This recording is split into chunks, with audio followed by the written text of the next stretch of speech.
Have you ever encountered a hurdle with launching or growing your business? Listen, there are two things that run a business, the back end and your soft skills. Telling you right now, if these aren't in place, you'll lose clients and you'll lose money. You don't want that? Well, you're in the right place. Hey, I'm Dana. Hey, I'm Sarah. We're your hosts of the Entrepreneur Encounter, and we're going to give you a behind-the-scenes glance into our businesses, give you genuine feedback, tips and tricks, plus occasionally bring on guests that care about supporting you to grow your business organically and nurturing authentic relationships. Are you ready?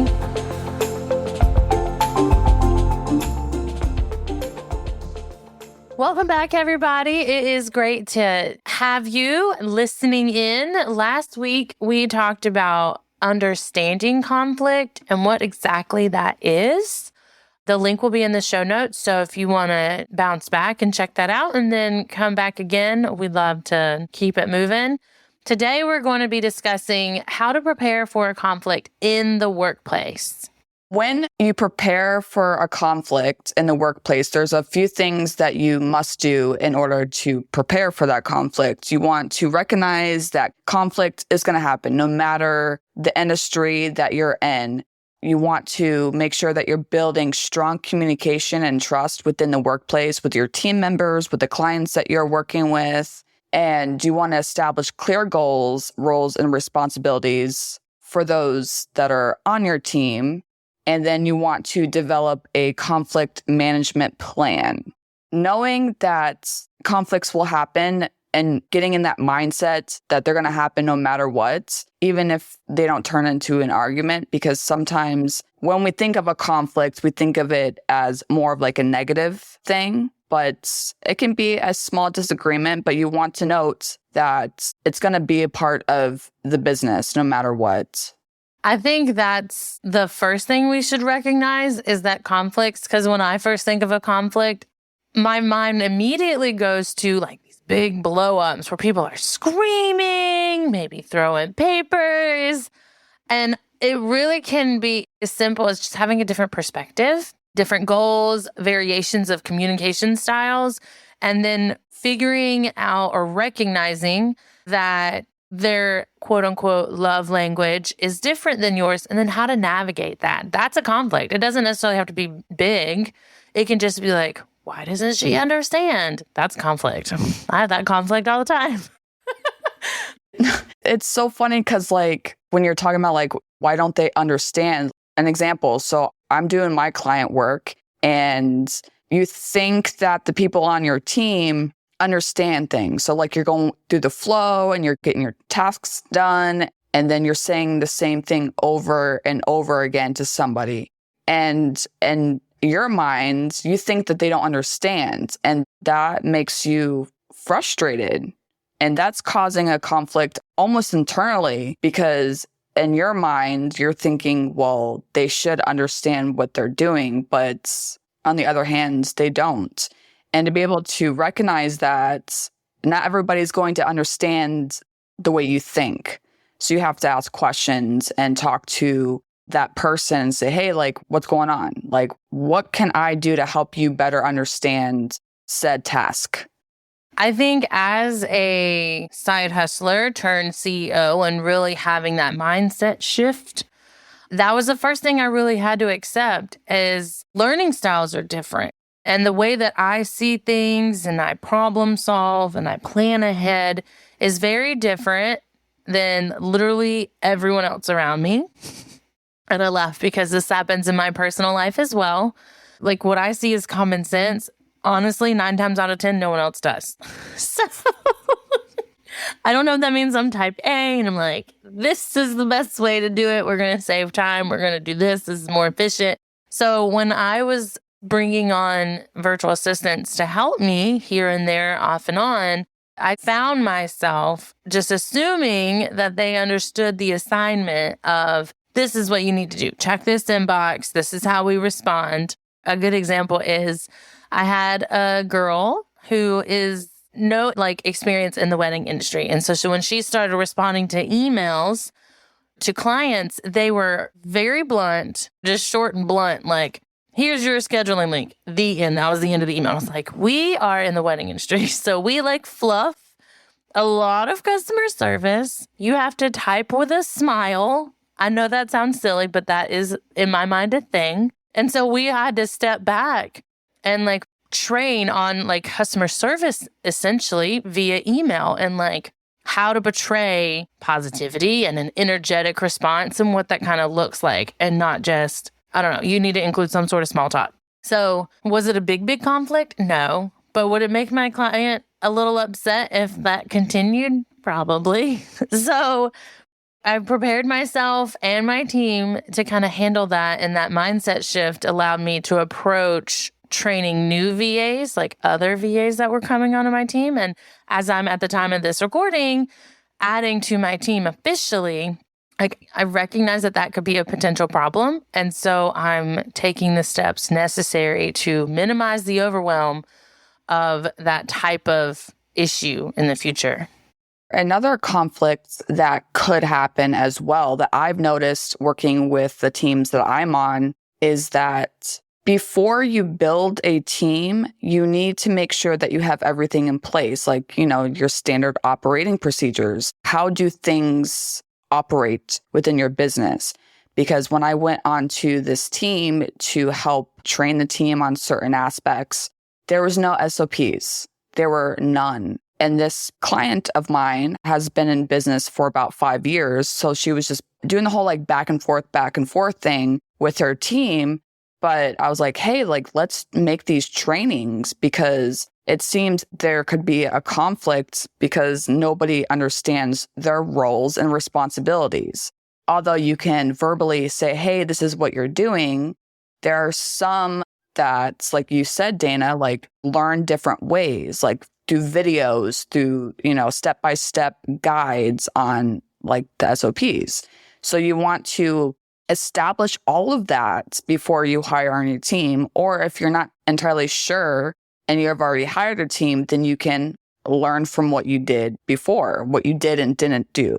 So it's a opportunity for growth to be able to set those in place. I love opportunities. I think that's something that I implement fairly well, is I've gotten to the point of trying to see it not like circling back, of it not being a negative situation, but an opportunity for growth. The biggest mindset shift I've had to implement personally and professionally is, yes, I'm going to get frustrated and I might have a hot-headed moment, but then I'm going to breathe and say, okay, well, how can I grow from this? How can I overcome this? How can I be resourceful and still get somewhat of the outcome that I'm looking for, an even better outcome than what I was looking for? And I think that looking for the opportunities gives you the chance to establish clear goals. So once I've had my hot-headed moment and I take a deep breath, probably 10 deep breaths, then I regroup and then go forward with setting clear expectations, mapping out the roles and responsibilities so that if I messed it up, if I created the conflict internally, because that has happened, then who can I delegate something to help have a better outcome and avoid the conflict or the situation a second time? Exactly. And another thing too that I think is beneficial for anybody that does have a team is to have a conversation with those that you have on your team. Like, hey, we're working on this. What are your suggestions? What are your ideas? Because even though it is your business, you still are trying to grow and you want to make sure that everybody is set up for success. So they can give suggestions and ideas that you might have never thought of. And then you can implement that into your own business and then use that in the future as you grow.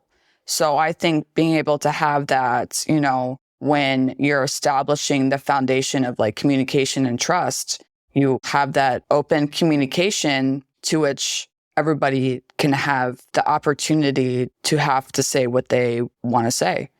And I think the fun part with that is as your business grows, your goals and roles are going to change. So once you start getting in the practice and the mindset of creating the goals and roles and responsibilities, like really mapping that out, it can become fun. And that essentially almost becomes your conflict management plan or SOP workflow, like standardized operating procedures, so that as new things come up, you're already confident in handling whatever comes up because you already understand and have something set up to manage it and to navigate it. That takes a lot of the overwhelm away. Knowing who's involved, updating it as time goes, because maybe you switch out team members, maybe it no longer aligns with you, so regularly auditing it. But having something in place definitely removes that overwhelm. When we're talking about like establishing the clear roles and the goals of your business, and then when you are talking with somebody about their suggestions and ideas, like active listening. I know we talk about this so often, like effective communication, but like communication, it's going to be the key to your success, honestly, because it's going to be a vital part for conflict prevention. You know, we don't want conflicts in our business. I mean, obviously it's going to happen, but in order for you to get to a point where you're not having conflicts, have those conversations to where it doesn't really necessarily have to turn into like an argument, but actually like listen to what the other person is saying, because this is going to demonstrate like empathy and understanding other perspectives. We hadn't touched on it earlier, but everybody has a different way of thinking. Being able to come together and work towards that common goal is going to set you up for that success. I bet there's a statistic out there that will say majority of conflicts arise because at least one person or one group feels like they aren't being heard. Something that I've told my kids they've had to learn about me. Honestly, my husband had to learn. If you're talking to me and I'm not looking at you, I'm not hearing what you're saying. Like it's hitting my ears, but it's not cognitively registering. So I'm listening, but not to respond, but to like react. So like I'm almost just kind of waiting on some internal cue, like how their tone shifts. So are they excited? Oh, so then I know to respond excitedly, as opposed to like really understanding what they're trying to say to me so that I can respond with coherent sentences. I don't know if that has a little bit of me having ADD or whatever with my 20,000 tabs in my brain space going on, but that's how I've learned to actively listen. I need to be looking at you. So even on Zoom calls, people like any of the listeners that have been on a Zoom call with me, I put my screen on the bigger screen so I can see you. But on the camera, it looks like I'm looking sideways. So I do have to tell people, I am looking at you. You're just on a different screen because I have to make essentially eye contact with you. But if I'm looking at the computer, the camera, to make it look like I'm making eye contact, I can't actually see you. So I'm going to miss half of what you say to me. So it's kind of bad. It's fine. There's a lot of people that really have a hard time doing like direct eye contact. And sometimes they may feel awkward or they just don't like it. But there's a way to make eye contact without making eye contact. What is your way? I want to know. You look literally like in the middle of their forehead. Or their nose. Or their nose, yeah. Because some people just have a really hard time. And that's fine. I'm one of them, which is why I know the truth. Right, it's totally fine. So like if you're having a conversation with somebody, like you can make it seem like you're making eye contact. But again, like, you know, when you're active listening, you can hear their tone in their voice, their nonverbal cues, or how are they reacting to certain aspects. But yeah, it can be a little awkward sometimes, but just try that trick and see what happens.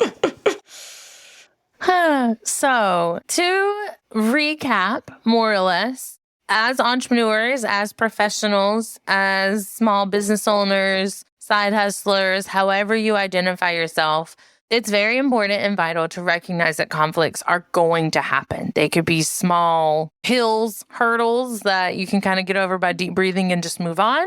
They could be big explosive things where like a teapot is erupting. But these are opportunities for us individually and as groups and teams to build strong communication and to learn to trust each other better. And the way to do that is by establishing clear goals, roles, and responsibilities, having some sort of conflict management plan written out. And as you start working on that, one, hopefully you already have one in place. But if you don't, I would highly recommend working on that. And let us know in the comments or on our Facebook or LinkedIn groups, like, how do you prepare for conflict? Come share with us. If you have questions, mine and Sarah's contact information is in the show notes, and we would love to answer anything you have directly. Until next time.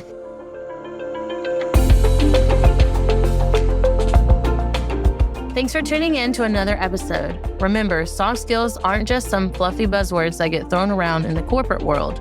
They're the key to unlocking your full potential as a professional and a human being. Don't be afraid to invest in yourself and seek out opportunities to improve your soft skills.